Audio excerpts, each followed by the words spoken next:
Shalom, selamat pagi Bapak Ibu jemaat yang dikasihi Tuhan Yesus. Kiranya kita semua dalam keadaan yang baik ya Bapak Ibu, dan kita tetap boleh bersyukur untuk segala yang Tuhan berikan dalam hidup kita. Mari sebelum kita beraktivitas di sepanjang hari ini, kita mau mendekatkan diri kepada Tuhan di dalam doa dan perenungan firman Tuhan. Kita berdoa. Tuhan Yesus yang baik, kami sangat bersyukur untuk nafas hidup yang masih Tuhan percayakan, untuk berkat-berkat yang Tuhan sudah sediakan di sepanjang hari yang baru yang Tuhan berikan bagi kami hari ini. Sebelum kami beranjak beraktivitas, kami mau membaca, merenungkan firman-Mu. Tuhan Yesus tolong kami. Dalam nama Tuhan Yesus kami berdoa. Amin. Ya Bapak Ibu, pembacaan firman Tuhan hari ini terambil dari kitab Efesus pasal 4 ayatnya yang ke-25 hingga ayatnya yang ke-32.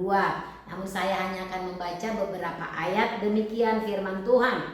Karena itu buanglah dusta dan berkatalah benar seorang kepada yang lain, karena kita adalah sesama anggota. Apabila kamu menjadi marah, janganlah kamu berbuat dosa. Janganlah matahari terbenam sebelum padam amarahmu, dan janganlah beri kesempatan kepada iblis. Ayat 32. Tetapi hendaklah kamu ramah seorang terhadap yang lain, penuh kasih mesra dan saling mengampuni, sebagaimana Allah di dalam Kristus telah mengampuni kamu.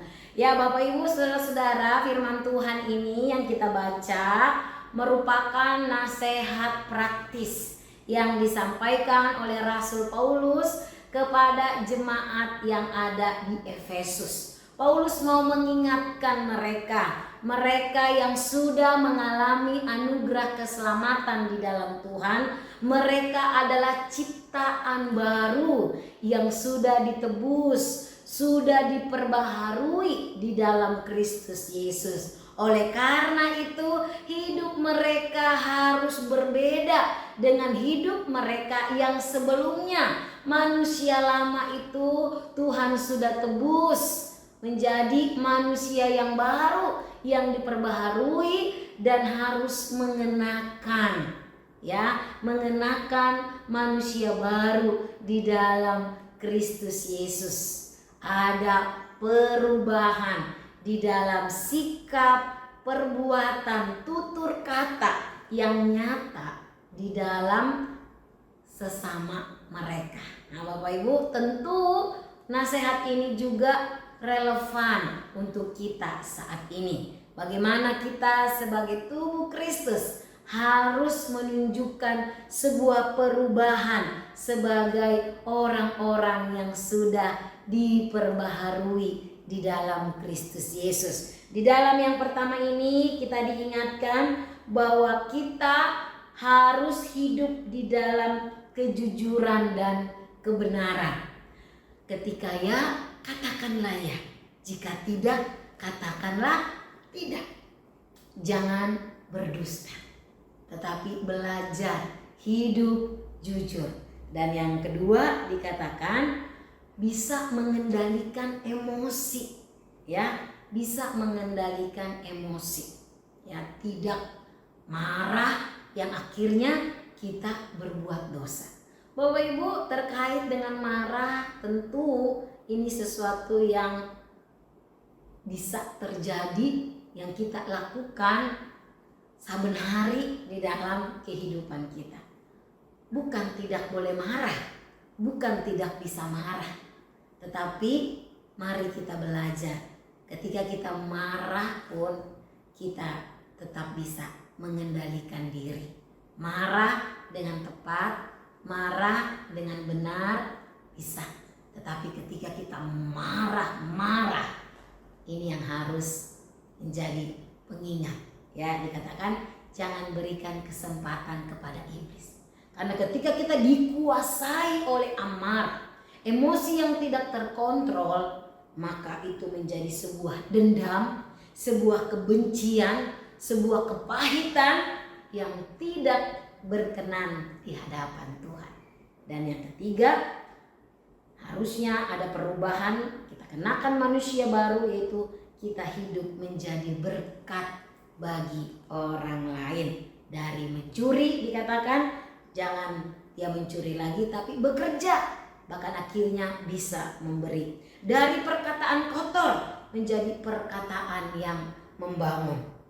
Ya, dari kepahitan menjadi kasih dan pengampunan. Ini yang Tuhan harapkan dari setiap kita anak-anaknya. Manusia baru yang sudah diperbaharui di dalam Kristus Yesus, yang terlihat dari sikap tutur kata keseharian kita. Bagaimana kita berelasi dengan orang lain. Terlihat ada Kristus yang hidup, yang nyata di dalam kehidupan kita. Sehingga tadi di ayat 32 dikatakan, hendaklah kamu ramah seorang terhadap yang lain, penuh kasih mesra dan saling mengampuni sebagaimana Allah di dalam Kristus. Dasarnya jelas, sebagaimana Allah di dalam Kristus. Jadi teladan kita adalah Kristus. Mari kita hidup meneladani Kristus di dalam hidup kita melalui tutur kata, sikap perbuatan yang mempermuliakan nama Tuhan. Kiranya firman Tuhan ini memberkati setiap kita. Kita berdoa. Terima kasih ya Tuhan untuk firman yang boleh kembali mengingatkan kami bagaimana kami yang seharusnya bersikap, berperilaku sebagai orang-orang yang sudah ditebus oleh Kristus, mengenakan manusia baru yang sudah diperbaharui di dalam Kristus Yesus, yang boleh kami tunjukkan kepada sesama kami di dalam tutur kata, sikap, dan perbuatan, sehingga melaluinya nama Tuhan dipermuliakan. Biarlah dalam keseharian kami, bahkan dalam sebentar beraktivitas, kami akan berjumpa, berelasi dengan orang-orang di sekitar kami. Biarlah firman-Mu ini sebagai pengingat bagi kami, supaya kami boleh menunjukkan kasih kepada sesama kami melalui tutur kata perbuatan kami. Dalam nama Tuhan Yesus kami berdoa. Amin.